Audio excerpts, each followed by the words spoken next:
Con discurso sobre el libro de Apocalipsis. Capítulo 19.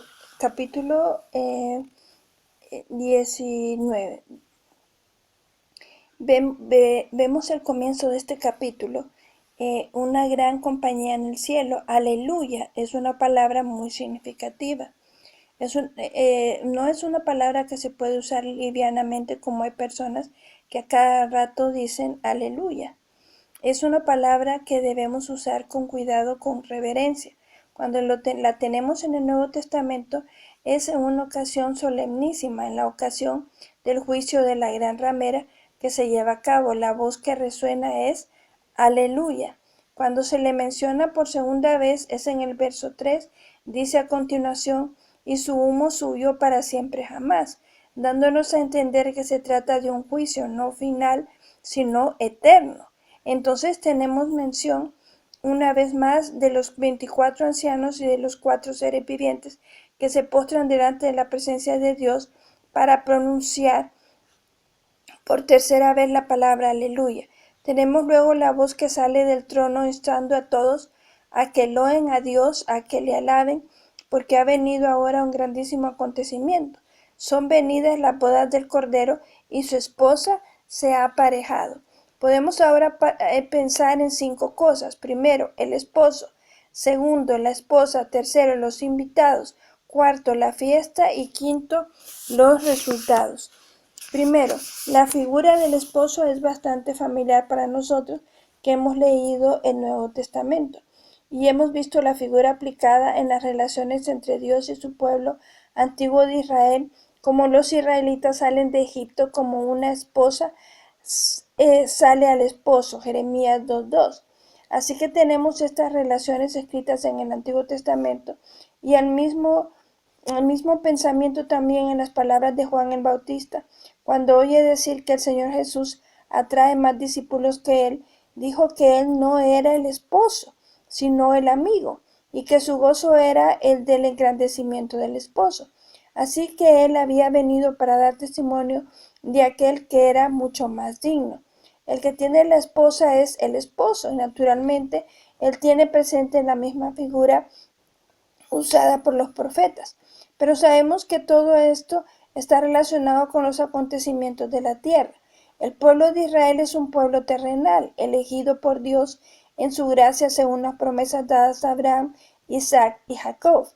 Pero cuando registramos las epístolas, encontramos la misma figura, pero en otro sentido. 2 Corintios 11:2, en Efesios 5:25, se nos da a entender que hay 3 diferentes fases de la obra de nuestro Señor. Primero para poseer, después para preparar y luego para presentar. Posesión, preparación, presentación de la esposa en la casa celestial. Ahora tenemos aquí que nuestro Señor va a ver el trabajo de su alma y quedará saciado. El Señor ha sufrido tanto, siendo rechazado por los hombres, y lo ha hecho con este fin, para purificar para sí un pueblo propio. Este pueblo propio al final se ve como la iglesia. Nuestro Señor es el divino esposo de su pueblo celestial, que forma, por supuesto, la iglesia. Así nuestro Señor tiene esta gran satisfacción. Al fin Él ve en la iglesia la esposa amada, fruto del trabajo de su alma, y está satisfecho. Segundo, en cuanto a la esposa, debemos decir que tenemos que distinguir entre la esposa y los que son llamados a las cenas de las bodas del Cordero. No solo hay este lugar especial íntimo representado por la posición de la esposa, hay también los que son llamados a esta fiesta. De manera que hay otros creyentes que no pertenecerán a este cuerpo que se denomina la iglesia, pero sin embargo tienen parte en aquella escena de bienaventuranza. Bienaventurados aquellos que son llamados a las bodas. Hay la esposa, que es la iglesia, y los que son llamados, que forman parte de aquella escena. Pero no solo tenemos esto, la esposa se ha aparejado, versículo 7. Luego después en el versículo 8 podemos ver la vestida de lino fino, que son las justificaciones de los santos. ¿De qué habla todo esto? ¿Cómo puede aparejarse la esposa para este día de gozo consumado? Si los creyentes en el Señor han sido trasladados así a la gloria de la presencia del Salvador, si están ahí en aquel lugar santo de paz y alegría, ya aptos para estas condiciones, ¿cómo pueden ellos prepararse? Como santos y seguidores del Señor Jesús, ¿no tienen los creyentes ahora mismo un vestido inmaculado? ¿No son vestiduras santas con que ellos se visten? ¿Podrán entonces ellos blanquear de alguna manera este vestido? De ninguna manera. Lo que Dios hace se hace de una manera perfecta, de modo que no hay ninguna preparación con estas vestiduras. Pero estos vestidos se llaman de lino fino, y el Señor dice que son las justificaciones de los santos, es decir, los actos de justicia de los santos, manifestaciones prácticas de la obra divina en ellos. Entre esta escena de la cena del Cordero y el arrebatamiento de la iglesia a la presencia de su Señor, habrá tenido lugar lo que se llama el tribunal de Cristo. Esta escena de juicio de los creyentes no es para conocer su estado delante de Dios como salvos o no salvos. El tribunal de Cristo trata de otras cosas, es la valoración de su testimonio. Es cuestión de poder apreciar lo que estos testigos del Señor han hecho durante sus días en la tierra. No hay ninguna cosa realizada en el nombre del Señor que no tenga un premio en aquel día. Ningún acto, por pequeño que sea.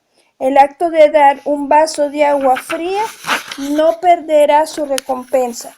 Todo aquello que se realiza entre los hijos de Dios va a recibir entonces el galardón adecuado.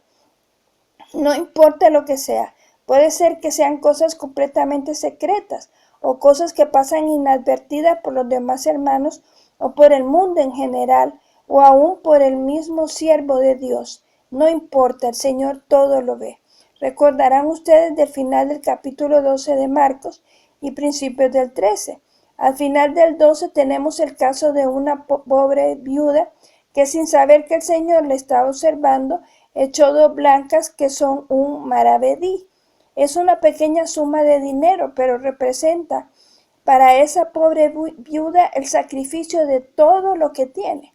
El Señor lo toma en cuenta, ella no lo sabe, pero el Señor saca de ahí una lección de infinito valor para sus discípulos y toda la iglesia. Es lo que puede verificarse por medio de un acto sencillo. No habla de la blanca de la viuda, como se dice comúnmente, sino de 2 blancas, toda su vida. Esto es lo que el Señor aprecia más que ninguna cosa. Cuando nosotros como hijos de Dios sepamos apreciar el amor de Dios de tal manera que respondamos debidamente, y en vez de decir, voy a dar algo al Señor, imitemos el ejemplo de aquellos corintios a quienes elogió el apóstol Pablo, que no daban solo de sus bienes, sino que primero se dieron a sí mismos. Este es el espíritu que aprecia el Señor Jesús. El acto de la pobre viuda pasó desapercibido por la generalidad de las personas, pero fue tomado en cuenta por el Señor. En Marcos 13 viene uno de los discípulos y dice, Maestro, mira qué piedras y qué edificios. Es algo que aprecian mucho los hombres. Ah, qué grande es el sacrificio que representa este edificio. Qué espléndido el trabajo realizado. Y el Señor responde, ¿ves estos grandes edificios? No quedará piedra sobre piedra que no será derribada. Lo que se estima grande por parte de los hombres se considera como nada ante la presencia del Señor. Lo que pasa desapercibido entre la generalidad de las personas, como el sacrificio de la pobre viuda, se toma en cuenta por el Señor e ilumina a la iglesia durante todos los siglos. Podemos entender ahora un poco cómo Dios aprecia el sacrificio y los actos de verdadera generosidad de aquellos que son de Él. Lo tenemos aquí. El lino fino son las justificaciones, y le fue dado que se vista de lino fino. Es bastante sugestivo, de hecho, de que la ramera del capítulo 17 también se vista de lino fino. No dice que le fue dado, ella se había tomado este derecho de vestirse de esta manera. reclamando para sí una gran justicia, pretendiendo una gran santidad, pero el Señor no se la reconoce. Aquí tenemos que el esposo se ha aparejado con los vestidos distribuidos según el aprecio del Señor, según sus varios servicios. Hay la vestidura de la salvación inmaculada y perfecta, y también los vestidos de lino fino, que son las justificaciones de los santos. La iglesia se presenta aquí vestida en esta forma. Ha tenido lugar el tribunal de Cristo. La iglesia se encuentra ahora en su perfecto estado para la consumación del acto del casamiento. Bueno, continuaremos después. Que el Señor los bendiga.